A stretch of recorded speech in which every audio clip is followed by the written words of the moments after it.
Subscribe कीजिए हमारी YouTube channel को और हमारे वीडियोस को सबसे पहले देखने के लिए बेल आइकन भी दबा दीजिए।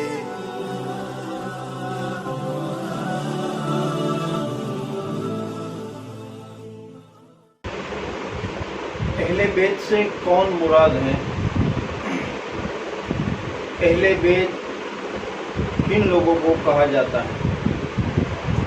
इस सिलसिले में एक नज़रिया मुसलमानों का है और एक नज़रिया अहले तशय्युअ शिया लोगों का है। शिया ये पंजतन पाक के नज़रिए वाले हैं। हज़रत मोहम्मद सल्लल्लाहु अलैहि वसल्लम, हज़रत अली, हज़रत हसन और हज़रत हुसैन रिज़वानुल्लाहि अलैहिम अजमईन और हज़रत फातिमतुज़ ज़हरा रज़ियल्लाहु तआला अन्हा, इन पाँच को ही ये पंजतन पाक के नज़रिए के मुताबिक अहले बैत तस्लीम करते हैं। इसके अलावा शिया ने 12 इमाम अपने तौर पर किताब और सुन्नत के ख़िलाफ़ गढ़ लिए हैं।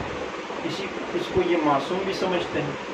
अब इसके बरखिलाफ़ इस्लामी नुक्ता नज़र से अहले बैत सबसे पहले नबी करीम सल्लल्लाहु तआला अलैहि वसल्लम की पाकीज़ा और मुक़द्दस अज़वाज मुतहहरात हैं।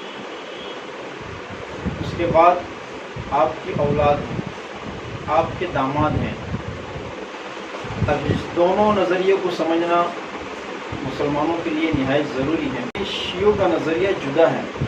उन्होंने 12 इमामों को अपने तौर पर गढ़े हैं कुरान और हदीस किताब और सुन्नत के खिलाफ और उनको मासूम समझा है, जबकि इस्लामी नज़रिया ये है कि इस धरती पर इस जहां में सिर्फ अंबिया अलैहिस्सलाम ही की जमात मासूम है, इसके अलावा कोई मासूम नहीं। और एशिया के नज़दीक नबी करीम सल्लल्लाहु तआला अलैहि वसल्लम की पाकीज़ा बीवियाँ अज़वाज मुतहहरात, हम तमाम की माएँ उम्महातुल मोमिनीन रिज़वानुल्लाहि अलैहिन अजमईन, ये सब के सब अहले बैत में शामिल नहीं हैं।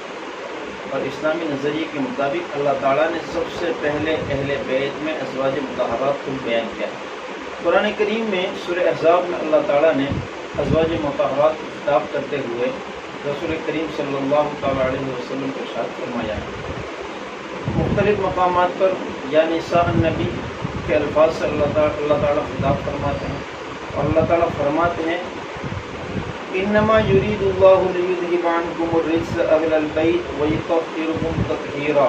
अल्लाह ताला ये चाहते हैं कि तुमको अल्लाह ताला हर किस्म की आलाइशों से और हर किस्म की नजासतों से पाक और साफ़ रखें। अल्लाह ताला तुमको पाक और साफ़ रखना चाहते हैं। अब देखिए कि पैगंबर का, नबी का इंतखाब अल्लाह ताला करते हैं। दुनिया में कोई पैगंबर अपनी इबादत, रियासत और मुजाहिदे से नहीं बनता, कि अल्लाह का इंतखाब होता है।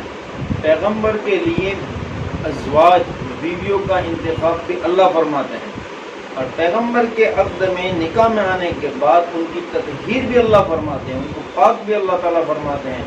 अल्लाह ताला ने मोहम्मद रसूलुल्लाह सल्लल्लाहु तआला अलैहि वसल्लम के निकाह में हज़रत खदीजा, हज़रत आयशा, हज़रत ज़ैनब, हज़रत जुवैरी, इन तमाम और दिगर तमाम अज़वाज मुतहहरात को दिया और फिर अल्लाह ताला ने इनकी पाकीज़गी का ऐलान किया कि हम इनको पाक और साफ़ रखेंगे।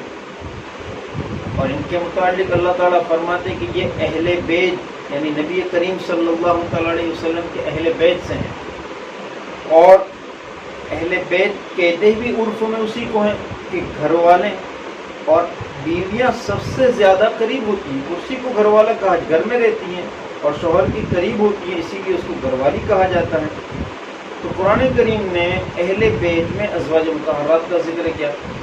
जब बाद मुफस्सिरीन ने लिखा है कि जब इस आयत करीमा का नुज़ूल हुआ तो अल्लाह के नबी अलैहिस्सलातु वस्सलाम अपनी कमली ओढ़े हुए तशरीफ़ फरमाते हैं, चादर ओढ़े हुए तशरीफ़ फरमाते हैं। हज़रत फातिमतुज़ ज़हरा रज़ियल्लाहु तआला अन्हा आई, अल्लाह के नबी अलैहिस्सलातु वस्सलाम ने उन्हें करीब बुलाया। फिर आपने हज़रत अली रज़ियल्लाहु तआला अन्हु को बुलाया और हज़रत हसन और हज़रत हुसैन रज़ियल्लाहु तआला अन्हुमा को बुलाया। तमाम के तमाम जब चारों अहबाब जमा हो गए तो अल्लाह के नबी अलैहिस्सलातु वस्सलाम ने अपनी चादर को इन तमाम पर डाल दिया, इनको उड़ा दिया और آپ نے فرمایا ہؤلاء من اہل بیتی، کہ یہ بھی میرے اہل بیت میں سے۔ ازواج مطہرات کا اہل بیت میں سے ہونا جب اللہ نے بیان کیا تو حضرت محمد رسول اللہ صلی اللہ تعالیٰ علیہ وسلم نے اللہ تعالیٰ سے یہ درخواست کی کہ اللہ فاطمہ میرا جگر کا ٹکڑا ہے، فاطمہ کو جو آپ نے جو 2 فرزند عطا فرمائے ہیں یہ میری آنکھوں کی ٹھنڈک ہیں۔ اے اللہ میرے ایک ہی داماد ہیں جو میرے چچا ساتھ بھائی بھی ہیں، جن کے والد نہیں ہیں، جن کی پرورش میں نے کی ہے اور جن کو میں نے اپنا جگر کا ٹکڑا دیا ہے ان کے عقد میں، اے اللہ یہ بھی میرے اہل بیت میں ہیں۔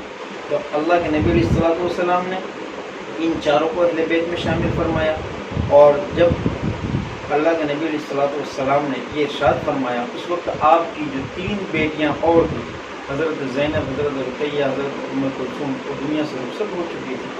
تو لہذا نبی کریم صلی اللہ تعالیٰ علیہ وسلم کی ازواج مطہرات کا اہل بیت میں ہونا قرآن میں ثابت ہے، قرآن میں اس کا ذکر ہے۔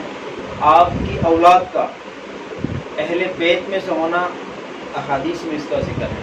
لہذا آپ کی بیٹیاں بھی اہل بیت میں ہیں، آپ کے بیٹے بھی اہل بیت سے ہیں، آپ کے داماد بھی اہل بیت سے ہیں۔ جمہور مفسرین اور جمہور محدثین کا یہی مسلک ہے اور یہی اسلامی نقطہ نظر ہے۔